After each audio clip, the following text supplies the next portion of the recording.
Assalamu alaikum everyone. Hope you all are doing well और ठीक ठाक होंगे आप लोग. Can you hear me clearly? मेरी आवाज क्लियर आ रही है आप लोगों को? कमेंट्स करके बताइएगा. अच्छा, आप में से कोई कुछ कहना चाहे, I mean to say you don't want to write और you want to say something, तो अपना रेज हैंड कीजिएगा. देयर इज एन ऑप्शन, उसमें एक ऑप्शन है रेज हैंड का. Let's try, all of you try. If you remember, so के first class में मैंने आपको बताया था how can you raise your hand. So just raise hand and I'll permit you if you want to say something. Yes, Aisha has done that. So in the same sense, if you want to, Zoha did the same.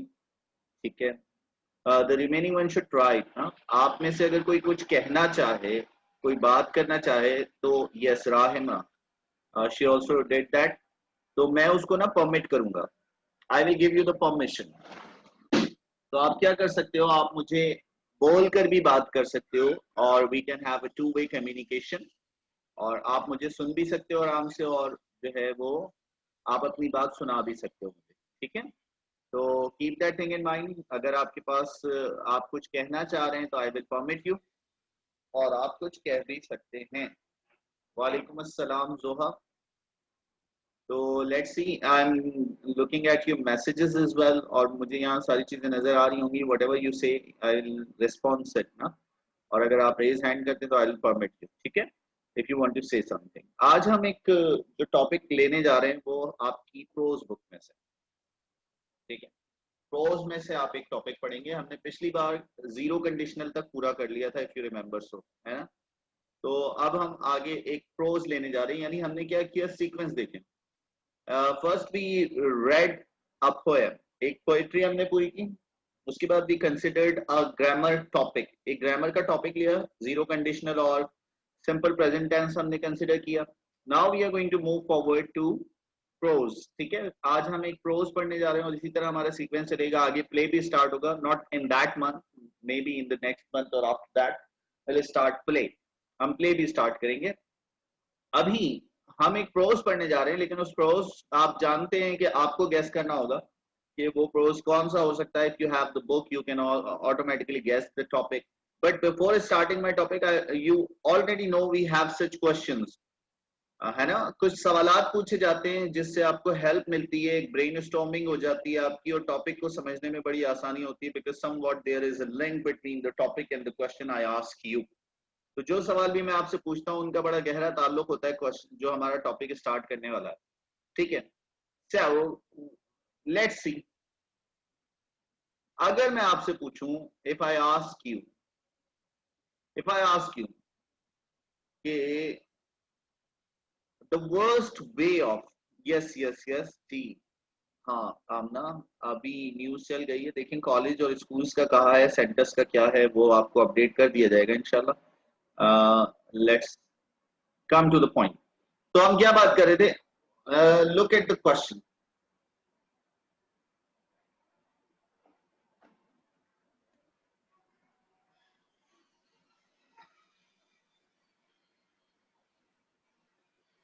A very simple question. What is the worst way of death?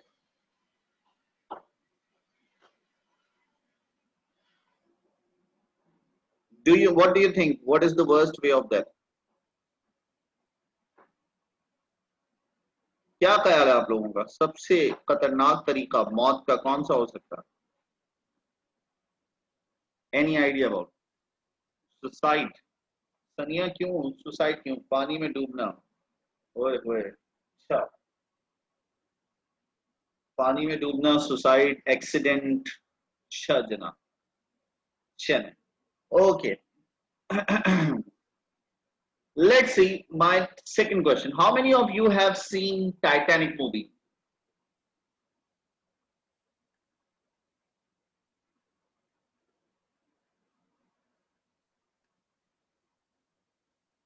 पूरी देखी थी?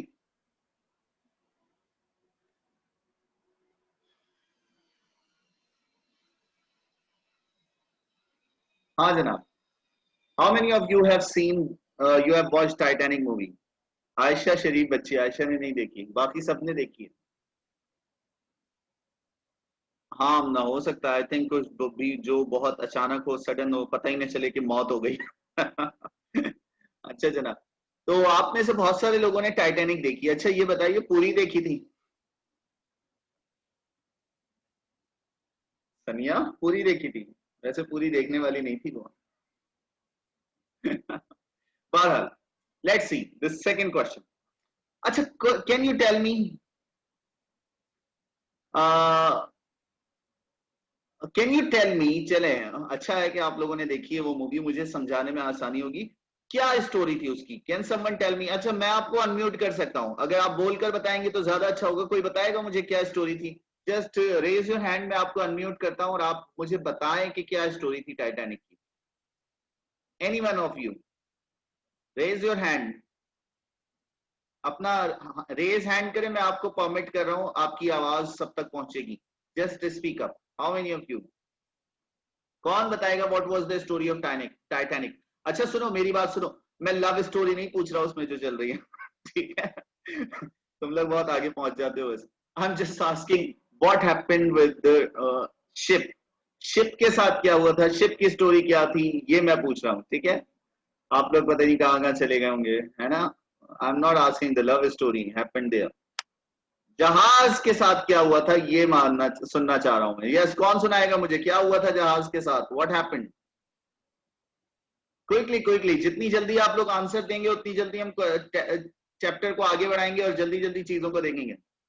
Sir ship की थी, सबने बोला था कि ये शिप नहीं डूब पाएगी, लेकिन ये कोल्ड की वजह से डूब गई। कोल्ड की वजह से डूब गई? रायमा तुमने फिल्म पूरी देखी थी बच्चे? हैं? ठंड की वजह से डूब गई? मैं तो पहली बार सुन रहा हूँ यार, मैंने 2-3 बार देखी है, पूरी देखी है। सर वो बड़ा सा आइस का एक पत्थर था, आइस ग्लेशियर बोल सकते हैं संज्ञा उसको, ग्लेशियर। ग्लेशियर बोलते हैं बर्फ के पहाड़ को, बहुत बड़े। आइलैंड से टकरा गई, जजीरे से टकरा गई बुशरा।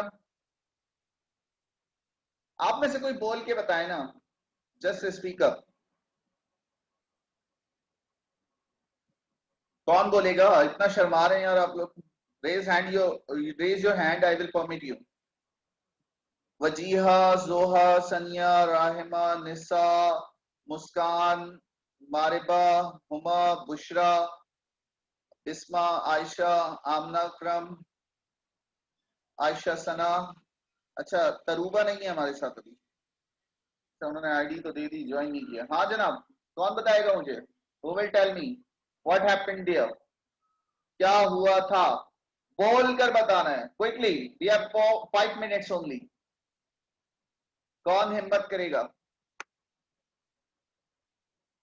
बताएं, बोल कर बताएं ना कि ये हुआ था, शीप यहाँ जा रहा था, वहां जा रहा था, कहाँ जा रहा था, क्या हुआ था, व्हाट हैपेंड। सर मैंने देखी ही नहीं है। आयशा, आयशा आज रात देख लेना, ठीक है? बस सेंसर करके देखना। बिस्मा ने भी नहीं देखी, शरीफ बच्ची हो तुम लोग, है ना? चलो आज रात देख लेना। चलें जनाब। और अब तो सबने नहीं देखी, फिर देखी किसने? सनिया ने देखी है सिर्फ, हैं? किसी ने भी नहीं देखी, मैंने देखी है, मैंने। ठीक है।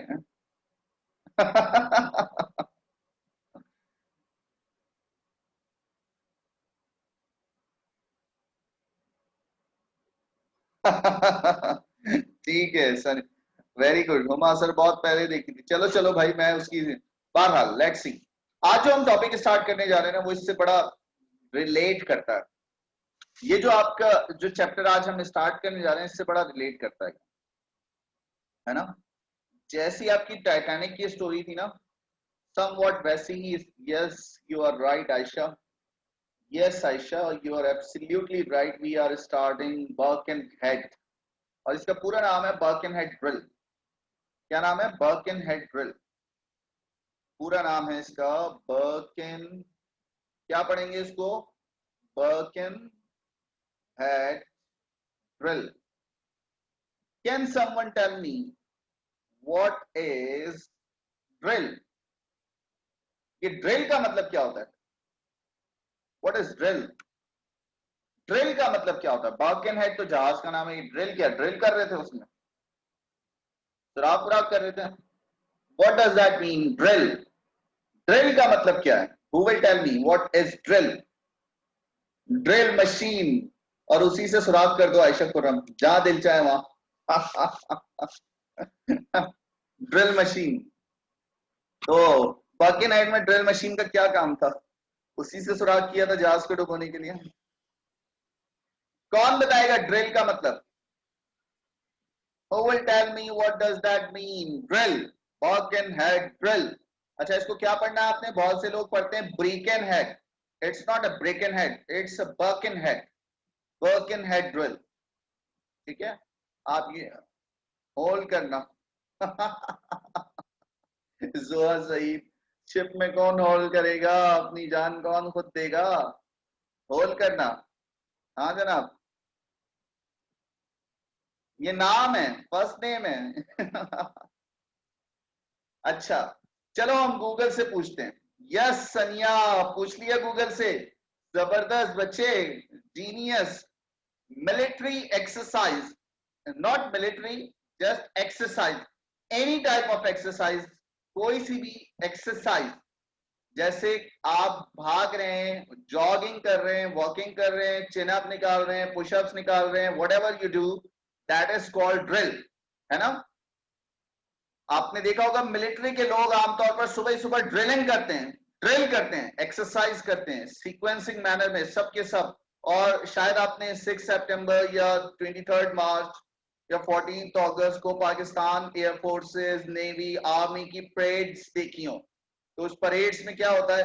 पैर से पैर मिलाकर एक साथ बहुत सारे फौजी मूव कर रहे होते हैं डिसिप्लिनरी मैनर में, देखा है ना? That is what called drill. अच्छा देखिए, जब कभी भी कोई, ये जो ड्रिल है ना, ये टू जूमानी वर्ड है, ठीक है? जूमानी का मतलब इसके टू मीनिंग्स है, ड्वेल मीनिंग है इसके। तो हम गूगल से भी पूछ लेते हैं ड्रिल, ठीक है?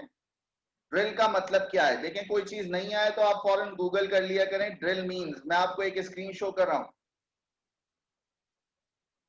सी this, I am showing you my screen here, see. पहला मतलब क्या है इसका? पहला मतलब है टूल, है ना? टूल। अब देखें, दूसरा ये नाउन है, ये भी नाउन है और ये भी नाउन है। पहला मतलब है टूल और machine with a rotating cutting tip, जो आप ड्रिल मशीन जिसको कह रहे हैं, ठीक है? लेकिन दूसरा मतलब क्या है? इंस्ट्रक्शन और training in military exercises, parade, ground drill, है ना? उसको भी क्या कहते हैं? ड्रिल कहते हैं। तो यहाँ ये जो वर्ड यूज हुआ है वो किस सेंस में यूज हुआ है? इस मायनों में यूज हुआ है, इंस्ट्रक्शन और ट्रेनिंग के मायनों में यूज हुआ है। बर्किनहेड ड्रिल इंस्ट्रक्शन कह सकते हैं आप, बर्किनहेड ड्रिल ट्रेनिंग कह सकते हैं, ठीक है? और इसका कॉन्टेक्स्ट आपको बेहतर तौर पर पता चलेगा जब आप इस टेक्स्ट को पढ़ेंगे, तो आपको रियलाइज होगा कि इसका नाम बिल्कुल परफेक्ट है, वाकई वो ड्रिल ही था और वहां जो है वो एक्सरसाइज ही चल रही थी। लेकिन वो एक्सरसाइज किस सेंस में थी, आप जब टेक्स्ट पढ़ेंगे तो आपको अंदाजा होगा। यहां तक कोई सवाल, किसी को कुछ पूछना हो, anything you want to ask me, ठीक है? मैं अब एक और स्क्रीन आपसे शेयर कर रहा हूं।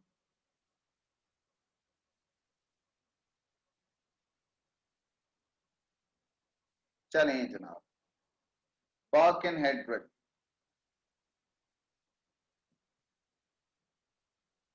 बर्किनहेड ड्रिल, ठीक है?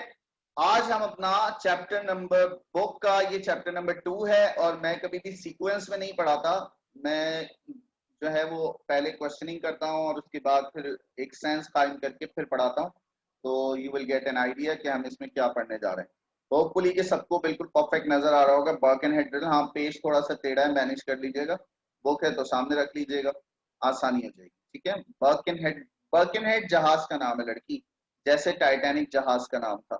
लेकिन ड्रिल का मतलब क्या है? ड्रिल का मतलब जो है वो एक्सरसाइज है।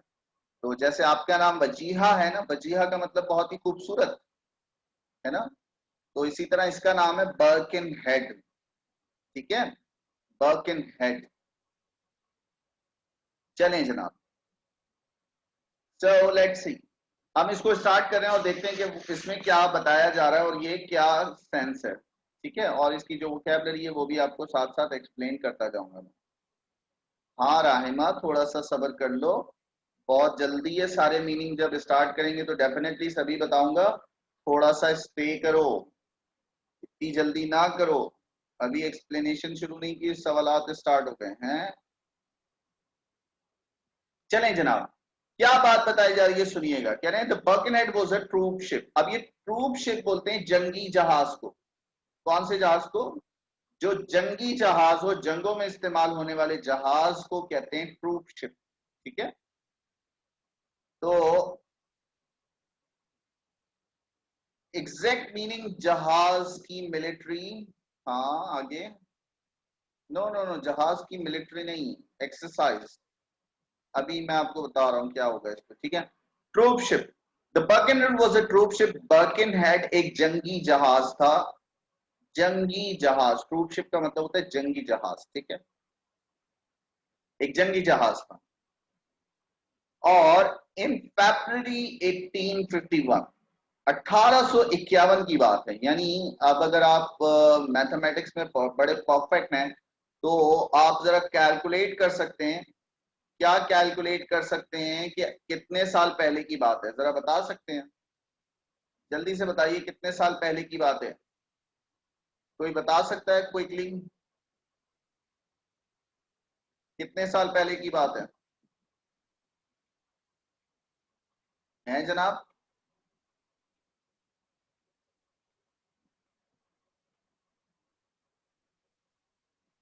जी, कितने साल पहले की बात है? वाओ, कैलकुलेटर काम कर रहे हैं सबके। 169, 169 इयर्स ओल्ड, यानी आज से 170 साल के आसपास। ठीक है, 170 साल हो जाएंगे अगले फरवरी में। 169 इयर्स, तकरीबन 170 साल पहले की बात है। अच्छा, एक और चीज, अगेन मैं सच्ची कहानियां सुना रहा होता हूँ आपको। पता है आपको सच्ची कहानियां, ये भी एक सच्ची कहानी है। जैसे पहले वाली मैंने आपको स्टोरी सुनाई थी ना, वो भी एक जो थी वो एक सच्ची कहानी थी। ये भी एक ट्रू स्टोरी है, इट्स ए ट्रू स्टोरी। ठीक है, ये भी एक ट्रू स्टोरी है जिसका नाम क्या है, बर्किनहेड। ठीक है, ट्रू स्टोरी है ये। मैं आपको कुछ रेफरेंसेस भी दूंगा और आपको अंदाजा होगा कि this is a true story. ठीक है, ये एक ट्रू स्टोरी है जो हम पढ़ने जा रहे हैं। ठीक है, तो अब इस स्टोरी में क्या बात बताई जा रही है, तो बोला जा रहा है ये तकरीबन 1851, 1851 फरवरी की बात है। मोर देन 150, तो हमने खुद ही निकाल लिया, तकरीबन 170 साल पहले, है ना। इसमें तो 150 क्योंकि ये बुक कोई 70 साल से अपडेट नहीं हुई है, तो इसमें वही पुराना डेटा चल रहा है। अभी 20 साल हो चुके हैं इस बात। ठीक है, more than 150 years ago it was carrying soldiers and their families to South Africa। वो क्या कर रहा था?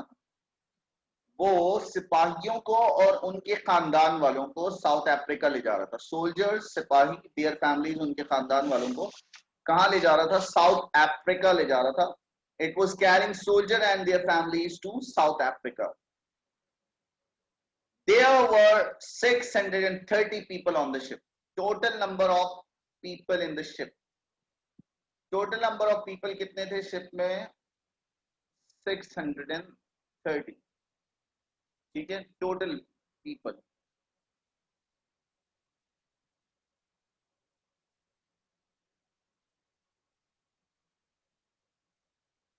Total people in the ship is 630. There were 630 people on the ship.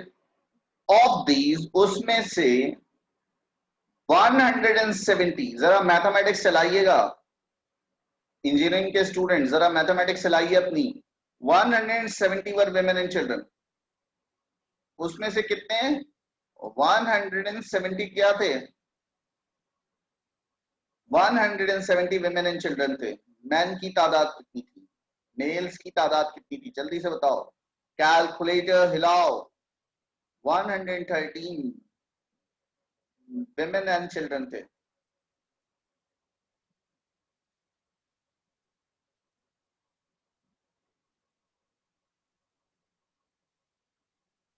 130, O sorry 170।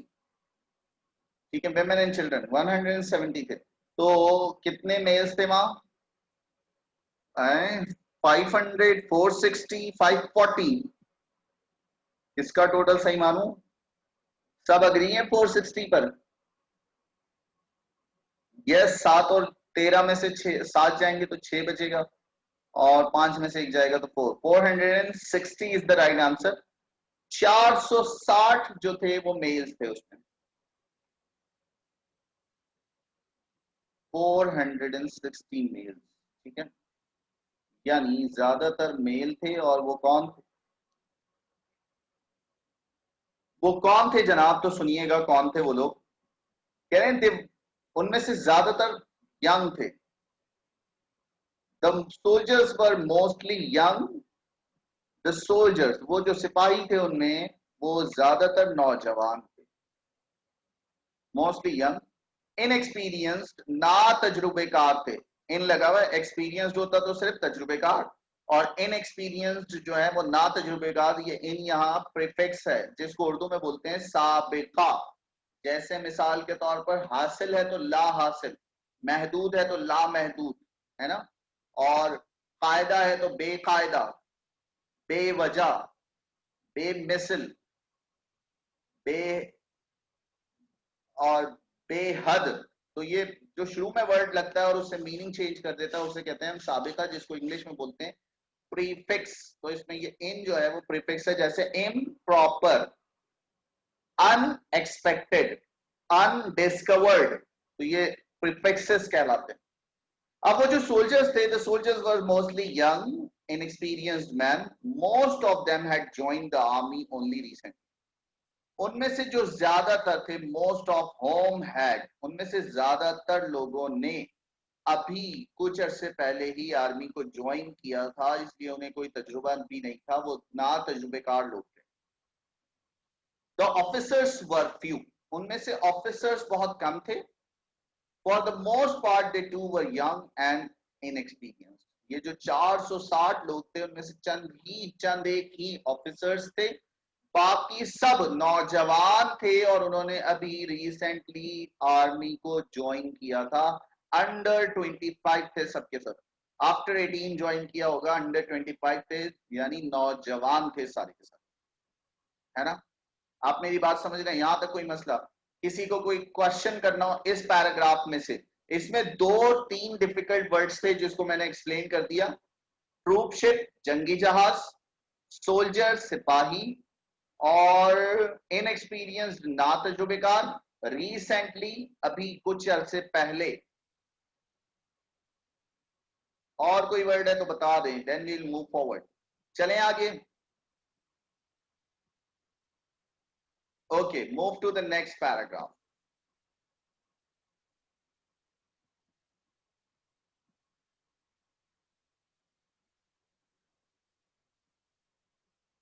Okay जनाब, सेकंड पैराग्राफ। अच्छा, अब क्या बात की जा रही है सुनिएगा। 64 kilometers from Cape Town in South Africa, there was a rock in the sea which was then unknown and undiscovered. Again देखो prefix आ गया, unknown, undiscovered। बोल रहे हैं केप टाउन से 64 किलोमीटर के फासले पर, साउथ अफ्रीका में केप टाउन से 64 किलोमीटर के फासले पर एक चट्टान थी। क्या थी? एक चट्टान थी। 64 kilometre from Cape town in south Africa, यानी साउथ अफ्रीका में केप टाउन जो जगह है उससे 64 किलोमीटर के फासले पर एक रॉक थी, एक चट्टान थी। कहां थी? समंदर के अंदर। और which was then unknown and undiscovered, उसे जब तक दरियाफ्त, किसी को पता नहीं था उस बारे में और किसी ने उसे दरियाफ्त नहीं किया था। अनडिस्कवर्ड, गैर दरियाफ्त शुदा। अननोन, जिसके बारे में पता नहीं था, नोन, जिसके बारे में पता हो। ये चट्टान, यस अगेन प्रीफिक्सेस, और यहां जो प्रीफिक्स है वो क्या है? अन। और अन का मतलब क्या होता है? ना, है ना, ना के सेंस में आ रहा है, ना होना, अन। समझ आई है? ठीक है, अननोन और अनडिस्कवर्ड, जो इसके मीनिंग को चेंज कर रहा है। ठीक है जनाब। अच्छा, सी दिस, यहां तक कोई मसला? अब मैं तुम्हें वो चट्टान और वो जगह दिखा रहा हूं, सी द स्क्रीन, ठीक है। मैं वो चट्टान और वो जगह दिखा रहा हूँ।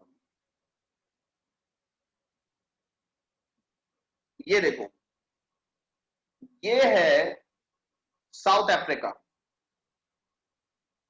ये पूरा साउथ अफ्रीका है, ये पूरा साउथ अफ्रीका है। और इस साउथ अफ्रीका में एक जगह है केप टाउन। ये नजर आ रही है केप टाउन, ये केप टाउन, ये ठीक है, केप टाउन नजर आया, साउथ अफ्रीका। मिला? थोड़ा और बड़ा कर दूं, ये देखो केप टाउन साउथ अफ्रीका। अब यहां कहीं वो चट्टान थी, समझ आ रही है? 64 किलोमीटर के फासले पर, ठीक है। इस जगह केप टाउन साउथ अफ्रीका, और इससे 64 किलोमीटर के डिस्टेंसिंग पर एक चट्टान थी। ये उस वक्त तक दरियाफ्त नहीं हुई थी, किसी को इस चट्टान के बारे में पता नहीं था, ये केप टाउन, ठीक है, अनडिस्कवर्ड, जब तक किसी को इस चट्टान के बारे में पता नहीं था। और इसका डिस्टेंस कितना था? 64 किलोमीटर, 64 किलोमीटर। ये 64 किलोमीटर के फासले पर ये चट्टान थी, हिडन रॉक थी, समंदर के अंदर छुपी हुई थी, और किसी को इसके बारे में कुछ पता नहीं था। अब ये जहाज आ रहा था यहां से, कहां से आ रहा था जहाज? ये इस रास्ते से आ रहा था, ठीक है जनाब। और किस तरफ को आ रहा था? इसी तरफ को आ रहा था, ताकि वो कहाँ आ सके, कहाँ आ सके? केप टाउन की तरफ आ सके, ठीक है। और फिर क्या होना था, लेट्स मूव ऑन, देखते हैं कि फिर क्या हुआ होगा और क्या इसकी कहानी है। Yes, Cape Town, Cape Town की तरफ आ रहा था, और रास्ते में थी ये चट्टान, है ना। आ यहाँ रहा था और रास्ते में क्या आ गई थी इसके? चट्टान। अच्छा, मैंने थोड़ा उधर बना दिया, रुको मैं दोबारा इसको, ये लो यहाँ बना देता हूँ, थोड़ा सा इसको नीचे करते हैं।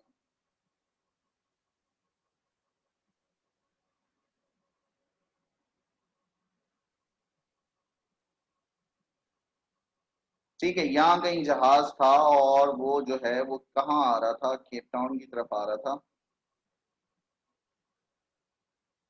ये जहाज आ, ठीक है।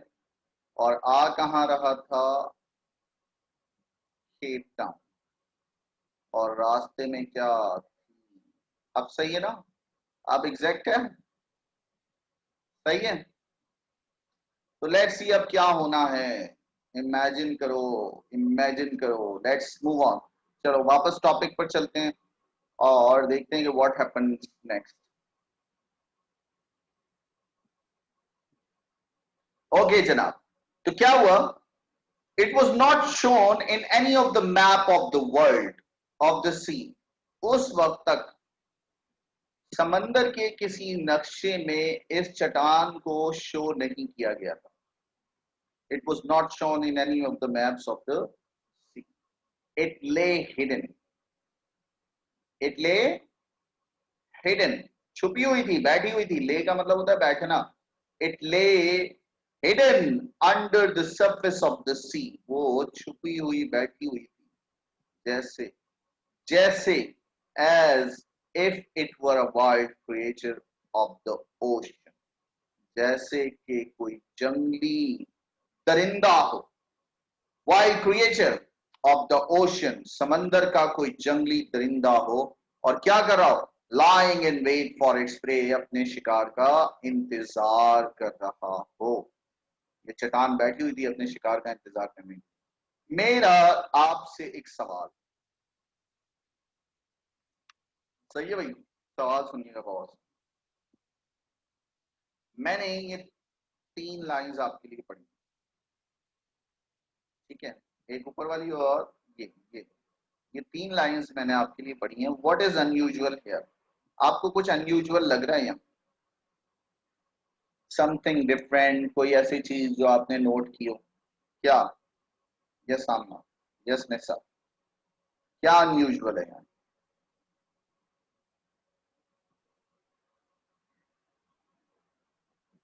बताएं क्या अनयूजुअल है।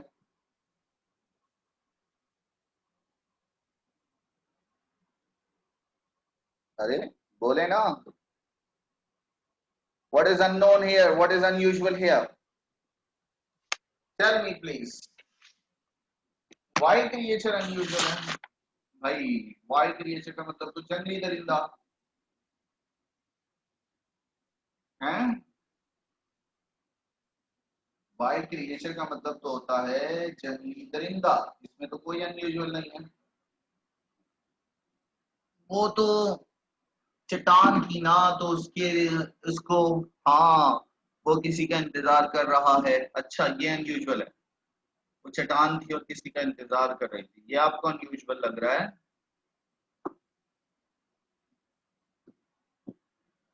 ओए ओए, कितना बड़ा डिफरेंस है बुशरा। ऊपर वाली लाइन से डार्क लिखा है, lying in waits of which tray. अच्छा चलो मैं तुम्हारी काम को आसान कर देता हूँ। हाँ ठीक है, Bushra is right, yes yes I agree Bushra. Exaggerate किया है बहुत, तूल दिया है बहुत ज्यादा है उमा बतूल, क्या तूल दिया जरा बताओ तो सही। इतना लंबा खींच दिया है, एग्जेजरेट कर दिया। अच्छा सुनो, मैं तुम्हें एक क्लू दे रहा हूं, शायद पकड़ लो। ग्रामेटिकल पार्ट देखो जरा गौर से, ग्रामर पार्ट देखो इस इन सेंटेंसेस में कुछ डिफरेंट है। कौन मुझे हाईलाइट करेगा वो डिफरेंस। नहीं एग्जेजरेट नहीं किया उमा, ज्यादा एग्जेजरेट नहीं किया, सही है, मिसाल देकर समझाया है। लेकिन यहाँ कुछ ग्रामेटिकल एरर है, देखो क्या है भी और नहीं भी, गौर से देखना पड़ेगा बड़ा। चलो सिर्फ ये दो लाइन ही देख लो।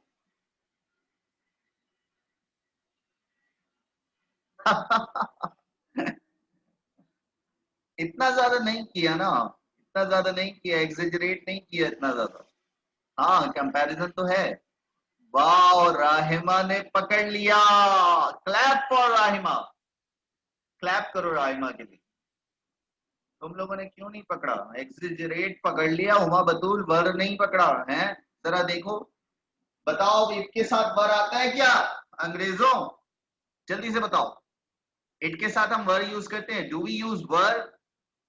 इट के साथ क्या पढ़ा था बचपन से, जरा बताओगे मुझे। इट के साथ क्या पढ़ा था, जल्दी से बताओ। इट इज, इट वॉज, वर तो नहीं आता। और वो गलत छाप दी, वो गलत पब्लिश कर दी, है ना, इट वॉज होता है। और क्या लिखा हुआ यहाँ, आप कॉपी पेंसिल निकालो, कहीं नोट डाउन कर लो। जो अगला अभी जो हम अभी मैंने आपको जीरो कंडीशनल पढ़ाया ना, क्या पढ़ाया अभी, जीरो कंडीशनल पिछली क्लास में। अगली क्लासेस में आपको मैं तीन कंडीशनल्स और पढ़ाऊंगा, तो उसमें मैं आपको एक पढ़ाऊंगा सेकंड कंडीशनल। क्या पढ़ाऊंगा, कॉपी पेंसिल निकालो और नोट डाउन कर लो, ये सेंटेंस लिख लो, जहां से बोल रहा हूं वहां से लिख लो। कहां से लिखोगे, ये देखो, सेंटेंस यहां से लिखना, यहां से लेके यहां तक ये सेंटेंस कॉपी कर लो और इस पर लिखो सेकंड कंडीशनल। क्या लिखोगे, सेकंड कंडीशनल।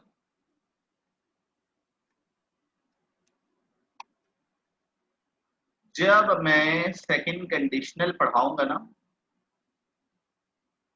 सेकंड कंडीशनल, तो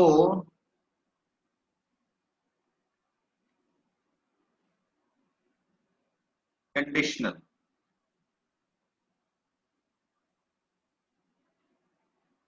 कंडीशनल ठीक है, सेकंड कंडीशनल जब पढ़ाऊंगा तो उस वक्त जो है ना, आपको इसका हवाला दूंगा कि मैंने ये सेंटेंस आपको पढ़ाया था और इसमें इट वर, इट के साथ वर यूज हुआ था, ये ग्रामेटिकल बिल्कुल 120% करेक्ट है, ये बिल्कुल सही है। लेकिन कौन से केस में पॉसिबल होता है, सेकंड कंडीशनल में पॉसिबल होता है, हाइपोथेटिकल सेंस में पॉसिबल होता है। तो ये जो सेंसेस हैं, हाइपोथेटिकल, सेकंड कंडीशनल, तो जब ये सेकंड कंडीशनल पढ़ाऊंगा ना, तो सब बहुत डिटेल में हम इस पर डिस्कशन करेंगे कि यहाँ ये वर्क क्यों आया। अभी सिर्फ लॉजिकल सेंस ये दिया है कि माइंड में एक चेन बन जाए, ठीक है। आपको पता है चीजों को याद रखने का एक बेहतरीन तरीका ये होता है कि किसी एक चीज को दूसरी के साथ लिंक कर दो। तो ये लिंकिंग है एक तरह की, कि अभी आप ये सेंटेंस यहाँ पढ़ रहे हो और जब मैं आपको सेकंड कंडीशनल पढ़ाऊंगा तो आपको बर्किनहेड ड्रिल ताजा हो जाएगा और आपको पता चलेगा कि आपने ऐसा एक सेंटेंस बर्किनहेड ड्रिल में पढ़ा था जो सेकंड कंडीशनल की एग्जांपल था। ठीक है, यहाँ पे कोई कंफ्यूजन नोट कर लिया, सेकंड कंडीशनल की हेडिंग डालकर ये सेंटेंस लिख लिया। All of you please write down. अभी आपको अभी से प्रैक्टिस शुरू कर दें, जब फिजिकल सेंटर ओपन होंगे तो फिर आपको लिखना भी पड़ेगा। ठीक है, फिर घबराइएगा नहीं, अभी तो सारी स्क्रीनिंग चल रही है। चलें जनाब, आगे देखते हैं क्या हुआ। ओके नाउ अब कह रहा है कि the unfortunate prey was fast approaching it, और बेचारा बदकिस्मत शिकार, अनफॉर्चुनेट बदकिस्मत। ठीक है, आपने ये वर्ड वहां पढ़ा था, हेलन केलर में पढ़ा था 9th क्लास में। अनफॉर्चुनेट पीपल, अनफॉर्चुनेट बदकिस्मत शिकार was fast approaching it, और बदकिस्मत शिकार अपने शिकारी की तरफ बहुत तेजी के साथ बढ़ रहा था। ऑल अनकॉन्शियस, लाशऊरी तौर पर, बेशऊरी तौर पर, अनकॉन्शियस पता ही नहीं था उसे क्या होने वाला है, गैर शऊरी तौर पर आगे बढ़ा था। ऑफ इट्स फेट, अपनी तकदीर से बेखबर, है ना, अनकॉन्शियस ऑफ इट्स फेट, कि अब इसकी तकदीर में क्या होने वाला है, जहाज के साथ क्या होने वाला है, उसे कुछ नहीं पता था। और वो शिकार कौन था? It was the troop ship Birkenhead, और वो ये जंगी जहाज था जो क्या बनने वाला था? प्रे बनने वाला था, शिकार बनने वाला था। किसका? उस चट्टान का, उस शिकारी का शिकार बनने वाला था। जैसे कोई वाइल्ड क्रिएचर, जंगली परिंदा अपने शिकार का इंतजार कर रहा हो, वैसे ही वो चट्टान अपने शिकार का इंतजार कर रही थी, और उसका शिकार कौन था? बर्किनहेड। Whatever it was thinking of that movement, it had no idea that it was fated to suffer early destruction. किसी को नहीं पता कि वो उस वक्त क्या सोच रहा था, लेकिन उसकी तकदीर में लिखा जा चुका था। It had no idea, उसे पता भी नहीं था that उसकी तकदीर में लिखा जा चुका है, fated to suffer early destruction, जल्द तबाह हो जाना लिखा जा चुका। डिस्ट्रक्शन, तबाह बर्बाद हो जाना लिखा जा चुका है ना। अभी वो कुछ भी सोच रहा हो, लेकिन उसे आइडिया नहीं था उस जहाज को कि जल्द उसके साथ उसकी को तबाह हो जाना है, और उसकी तकदीर में लिख दिया जा चुका है तबाह बर्बाद हो जाना। इस पैराग्राफ में कोई मसला, कोई प्रॉब्लम, कोई सवाल अगर आपका हो तो क्लियर पूछें, otherwise I am moving forward. Okay ठीक है जनाब, अब सुनिए क्या हुआ,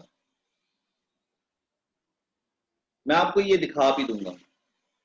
ठीक है, बर्किनहेड कैसा लगता था और क्या था, इसकी भी बिल्कुल मैंने बताया ना कि टाइटैनिक जैसी स्टोरी है। टाइटैनिक में आइसबर्ग था और यहाँ एक हिडन रॉक है, वहां एक ग्लेशियर था, आइस ग्लेशियर था, और यहाँ एक पहाड़ है जो समंदर के बीचों बीच अंदर है। ठीक है, और दोनों क्या हुए थे, दोनों ही यहाँ यहाँ आपसे ना मेरा एक लॉजिकल क्वेश्चन भी होगा। आप में से फिजिक्स के कितने स्टूडेंट्स हैं? होपफुली के सारे ही होंगे, है ना। फिजिक्स के स्टूडेंट्स है ना सारे, बायो और केमिस्ट्री में डिफरेंट वो होता है ना सारे फिजिक्स, तो एक फिजिक्स से रिलेटेड क्वेश्चन है आप लोगों के लिए। अब देखते हैं आप में से कौन जीनियस है, एक्स्ट्रा जीनियस है, जो मेरे सवाल का जवाब दे। ठीक है, लेट्स सी व्हाट हैपन। ठीक है, I have got 2 questions for you. मेरे पास 2 सवाल आते हैं आपके लिए, और it is totally related to physics. Sir आप तो इंग्लिश के टीचर हैं, फिजिक्स के सवाल पूछ रहे हैं? Yes definitely we can ask, है ना। और अब आपने आपको अपनी अक्लमंदी का मुजाहरा करना है, और show me you are intelligent. ठीक है, तो चलें जनाब स्टार्ट करते हैं third paragraph. It was 25 February, ये 25 फरवरी का दिन था, at 2 o'clock in the early morning, और रात के 2 बजे थे, सुबह होने वाली थी। और आपको पता है समंदर के बीचों बीच है तो 4-5 बजे सूरज नमूदार हो जाता है। अर्ली मॉर्निंग कहा गया, at 2 o'clock in the early morning. The Birkenhead was nearing Cape Town, और बर्कनहेड जो है वो केप टाउन के करीब पहुंच रहा था. She was almost at the end of an uneventful voyage. Voyage कहते हैं सफर को, पानी के सफर को, जर्नी को वॉयज कहते हैं. अनइवेंटफुल यानी उसको आइडिया ही नहीं था कि उसका अंजाम ये होना है. अनइवेंटफुल वॉयज, उसके सफर का इख्तिताम कुछ ऐसे होगा, उसे आइडिया ही नहीं था. अच्छा, यहाँ शिप के लिए शी इस्तेमाल किया गया, इट इज पॉसिबल. प्रोनाउन जो है वो शिप के लिए शी इस्तेमाल किया गया. नेशन के लिए और शिप के लिए हम शी इस्तेमाल करते हैं. तो जब प्रोनाउन के टॉपिक को पढ़ेंगे तो वहां हम डिटेल में इसको डिस्कशन में ले आएंगे. ठीक है, चलें जनाब. क्या हुआ? द सी वाज calm, समंदर बिल्कुल पुरसुकून था.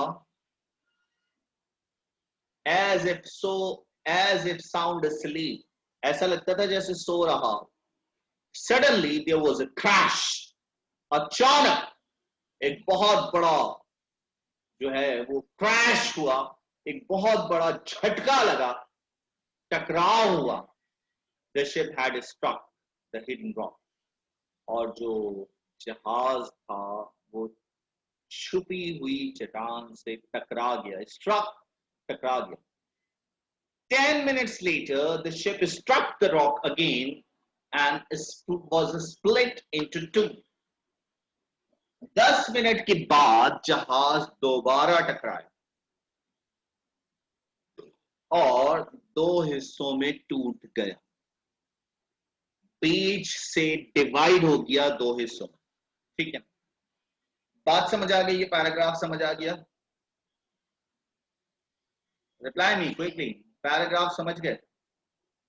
ठीक है, अब सवाल सुनो, लॉजिकल क्वेश्चन, और आंसर करो मुझे.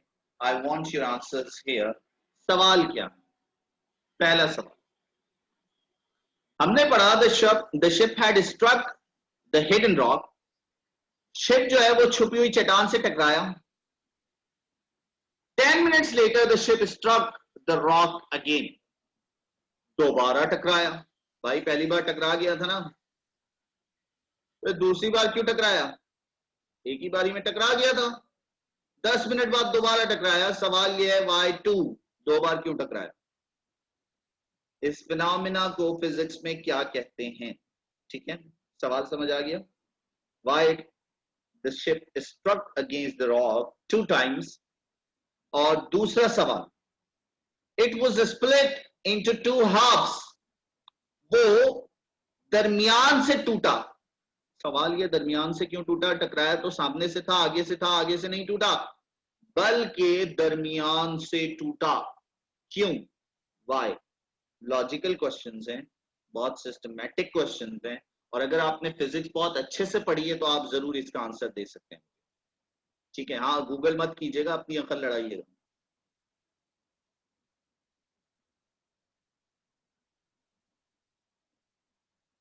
ओ आयशा, टकराने के वजह से पीछे गया, फिर फोर्स के साथ दोबारा 10 मिनट्स के बाद टकराया. इस फिनोमिना को क्या बोलते हैं? कैसे डिफाइन करोगी इसको? फिजिक्स की लैंग्वेज में कैसे बताओगी? क्या हुआ इस जगह क्या हुआ? How will you explain this physics? पीछे क्यों गया? मेरा सवाल ये भी हो सकता है, आगे चला जाता. लॉजिकल क्वेश्चंस, लॉजिकल सेंस में बताओ, फिजिक्स लैंग्वेज में बताओ, फिजिक्स की जबान में बताओ, क्या हुआ वहां? और दूसरा सवाल था was split into two, collision हुआ. निशा, कोलिजन हुआ, देख लो, कोलिजन हुआ.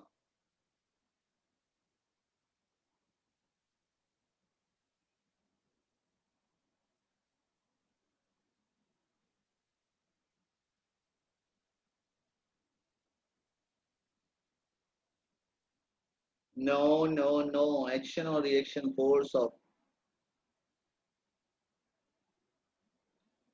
चलो बहुत करीब पहुंच गई हो आयशा सना, थोड़ा सा और. इसका एक नाम है, इस चीज का एक नाम है फिजिक्स की लैंग्वेज में. वो नाम क्या है? कौन बताएगा?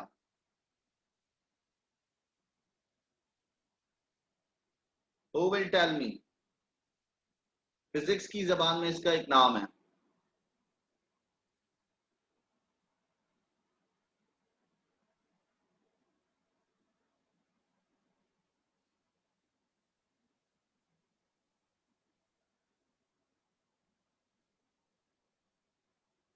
Yes. Who will tell me quickly?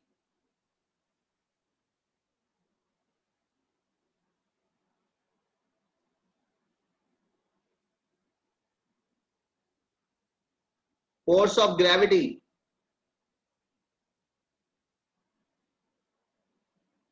चलें, आई am showing you a picture. Sorry, एक वीडियो शेयर कर रहा हूं. एक वीडियो शेयर कर रहा हूं.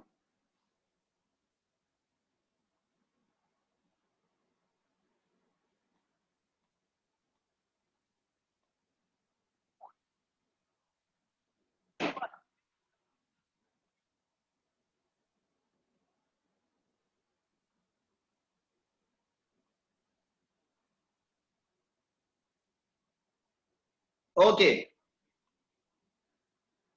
See this, I am showing you one thing. चलो, पहले का सवाल मैं खुद ही दे रहा हूं, पहले का जवाब मैं खुद ही दे रहा हूं. I am sharing with you a screen. ठीक है, मैं एक स्क्रीन शेयर कर रहा हूं. See this, see this. बहुत बेहतर तौर पर बात समझ आ जाएगी. Look at this. Have greater inertia or greater resistance to motion. More mass, more inertia. Think of Look a at tiny this. sailboat versus a huge luxury cruise ship. A strong gust of wind is enough to get the sailboat going, and if it hits a rock, it will stop on impact. But the cruise ship needs huge engines to accelerate from rest. A lot of force is needed to get it going, and a lot of force is needed to get it to stop. Similar. Sense समझ आया? क्योंकि वो जहाज बहुत बड़ा था, और जब वो इनर्शिया की वजह से उस चट्टान से टकराया. किससे टकराया? चट्टान से टकराया. तो इनर्शिया की वजह से वो क्या हुआ? पीछे हुआ, बैक हुआ. बैक होने के बाद 10 मिनट्स के बाद दोबारा टकराया. समझ आई बात? क्या हुआ? इसका एक्सपीरियंस आपने कभी कार वगैरह में भी किया होगा. जब आप कार या गाड़ी वगैरह में ट्रैवल करते हैं और अचानक ब्रेक लगे तो आप आगे की तरफ जाते हैं और देन पीछे की तरफ आते हैं. क्लियर हुआ है ना? इस आगे और पीछे की तरफ आने को क्या कहते हैं? Inertia.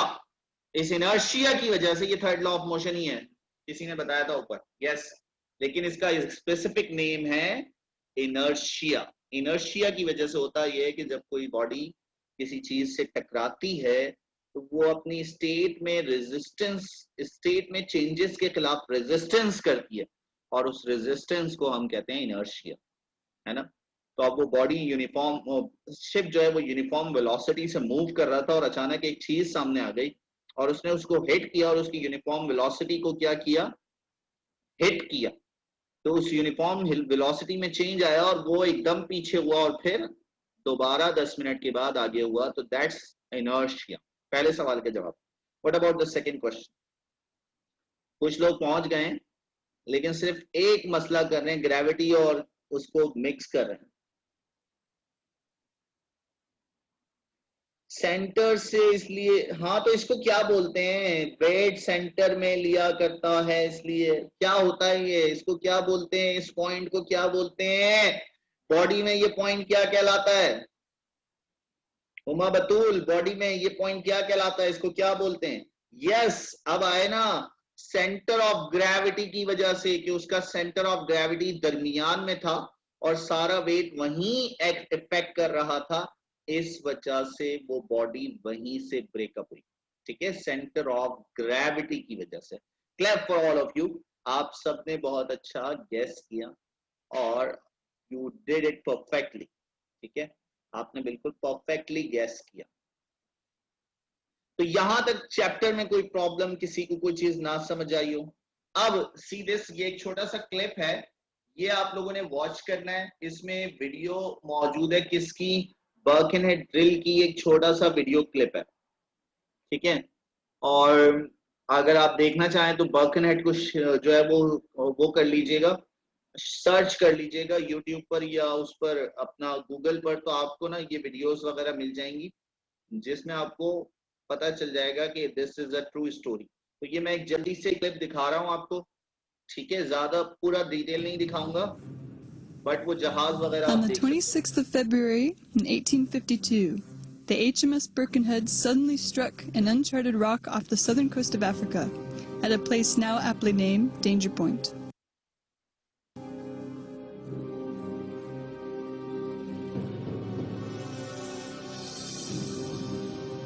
She broke up rapidly to a depth of 30 meters. 25 minutes after she struck the rock, only the top mast and the topsail yard were visible above the water, with men clinging to them. Over the next 12 hours, some of the soldiers managed to swim the 2 miles to shore, hanging on to pieces of the wreck to stay afloat, but most drowned, died of exposure, or were taken by sharks. 445 men went.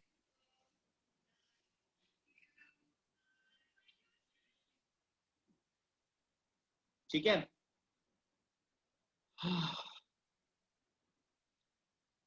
Clear हो गया? अभी यहां तक कोई confusion? या आप लोग इसको सर्च कर लीजिएगा तो आपको इंटरनेट पर ये टॉपिक मिल जाएगा और आपको इसकी बहुत अच्छी अंडरस्टैंडिंग डेवलप हो जाएगी। यहां तक आपका कोई सवाल, किसी को कोई चीज ना समझ आई हो, कोई क्वेश्चन आपका?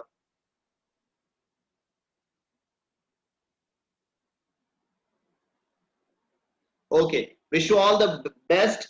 आप लोग जरूर इसके बारे में सर्च कीजिएगा, शिप में बैठे लोगों का। हाँ, बताऊंगा मैं आपको बताऊंगा, सारी चीजें बताऊंगा कल की क्लास में। Wish you all the best, take care of yourself, अपना बहुत ख्याल रखिएगा। अल्लाह हाफिज, कल मिलते हैं, सेम टाइम सेम प्लेस।